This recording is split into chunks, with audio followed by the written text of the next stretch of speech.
Amen. Praise the Lord.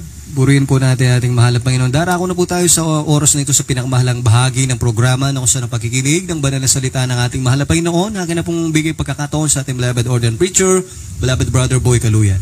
Amen. Purihin po ang ating pinakamamahal na Panginoon. God bless you sa ating beloved MC, beloved brother Pau.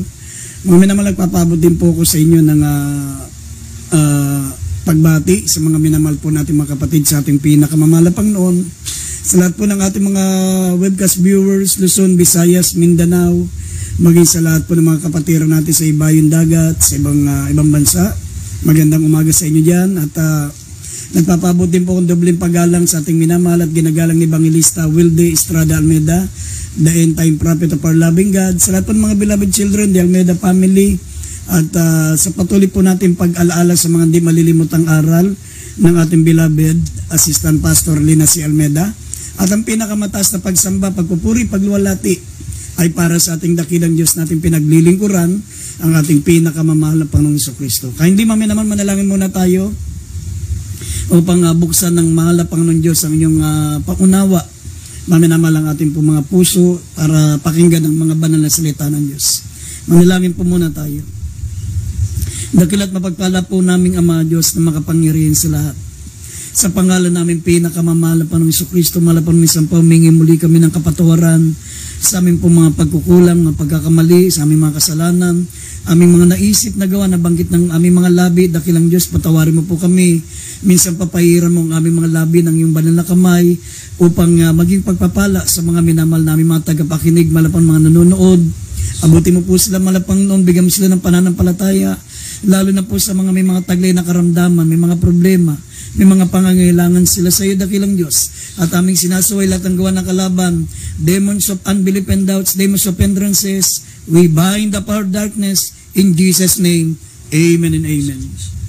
Maminamahal, buksan muna natin dalawang pambungad na talata dito sa Mateo 22.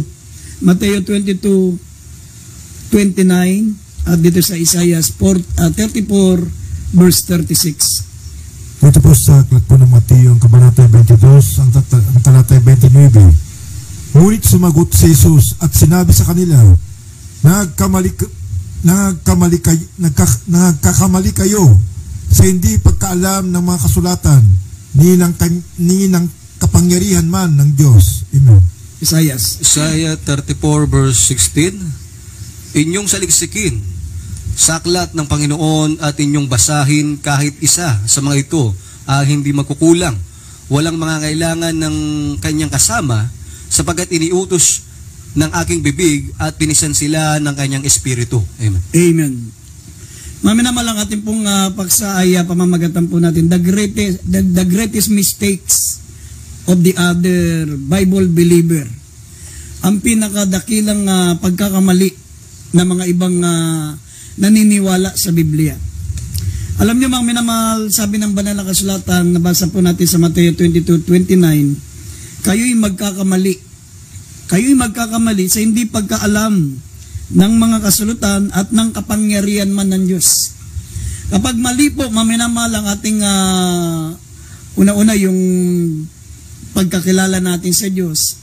Mali, mga minamahal, ang pagtawag natin sa Diyos.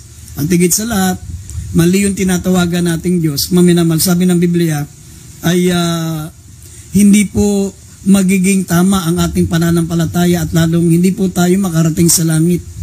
Kasi, ibig sabihin, pag mali, maminamal ang ating pong pagkaalam, ibig sabihin, wala po tayo sa katotohanan. Kaya nga, sabi ng banal na kasulatan, upang hindi tayo magkamali, sabi rito, saliksikin nyo. Saliksikin nyo saliksikin nyo sa aklat ng Panginoon at inyong basahin. Kahit isa sa mga ito ay hindi magkukulang at walang mangangailangan ng kanyang kasama sapagkat iniutos ng aking bibig at pinisan sila ng kanyang espiritu. Ang salita lang ng Diyos, maminamahal, hindi na natin kailangan ng kasama. Sapat na ang salita ng Diyos, yung tinatawag na Old Testament and New Testament, sapat na malaman natin ang katotohanan, mga minamahal.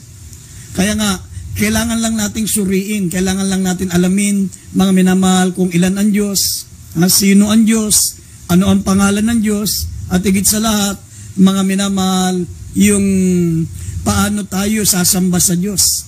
Yan po, malalaman po natin yan. Hindi na kailangan ng kasama, sabi. Hindi na kailangan na meron pa tayong Book of Mormons, sasamahan pa natin ng pasugo. Hindi na natin kailangan maminamal na yung aklat ng mahal na Panginoon ay magdadagdag pa tayo ng iba. Ha? Hindi na kailangan yan, hindi na natin kailangan ng Quran, sapat na ang Biblia. Kaya nga, mga minamal, ang mga alagad noon, ang mga apostol noon, sabi rito sa 1 Peter chapter 1 verse 10 up to 11, para hindi sila magkamali, para hindi sila mga minamahal madaya, sinabi ng talata, ito'y sinuri nila ng gusto. Pinag-aralan nila ng gusto ang mga salita ng mahal na Panginoon. Maminamahal sabi, ito ay nababasa natin dito maminamahal kung paano nila sinikap na magsiyasat patungkol sa kaligtasan, patungkol po maminamahal sa mga banal na salita ng Diyos, sapagkat ayaw nilang magkamali at ayaw nila mga minamahal na madaya sila ng kalaban. Basahin natin yung talata. 1 Pedro 1, talatang 10 hanggang 11. Dito po sa 1 Pedro, ang kabanatay 1, talatay 10 hanggang 11. Tungkol sa pagkaligtas na ito ay nagsikap at nagsiyasat na maigi ang mga propeta na nagsisihula tungkol sa biyayang dadating sa inyo. 11. Na sinisiyasat ang kahulugan kung ano at kailangang panahong ituturo ng Espiritu ni Kristo na sumasa kanila ng patutuhanan ng una ang mga pagbabata ni Kristo at ang mga kalulatiang hahalili sa mga ito. Amen. Amen. Mga minamahal, sabi ng Biblia, nagsikap silang magsiyasat. Sinunod nila yung utos ng ating pinakamamahal na Panginoon, mga minamahal, na sinabi ng talatang binasa natin kanina na kinakailangan nating mga minamahal saliksikin ang salita ng ating mahal na Panginoon. Ha? At sabi atin pong suriin, siyasatin, basahin, sapagkat kahit isa sa mga ito, hindi magkukulang at walang mga ngailangan. Yes. Mga minamahal, kaya nga dito po sa talata natin, mga minamahal, malalaman nyo po, ano po yung the greatest mistakes of the other Bible believer? Ano po yung kanilang malaking pagkakamali? Bakit nagkamali sila? Bakit naligaw sila? Bakit wala sila sa katotohanan? Unang-una po, maminamal, yung paniniwala nila na si Kristo ay hindi Diyos. Yan po ang pinakamalaking pagkakamali nila. Kasi pag hindi mo, mga minamal, pinaniwalaan na si Kristo ay Diyos, sabi ko nga po sa inyo, hindi mo na kinakailangan maglubalob sa paggawa ng kasalanan. Hindi mo lang paniwalaan na si Kristo ay Diyos, sabi ng Biblia, naghihintay na yung impyerno sa iyo. Sinabi ng Biblia, hinatulan ka na. Sabi ng John chapter 3 verse 18, hinatulan na. Ang hindi sumasampalataya ay hinatulan na, ngunit ang sumasampalataya ay may buhay na walang hanggan. Sabi ng John 3:36, sabi ang hindi sumasampalataya, ang puot ng Diyos ay sumasa kanila.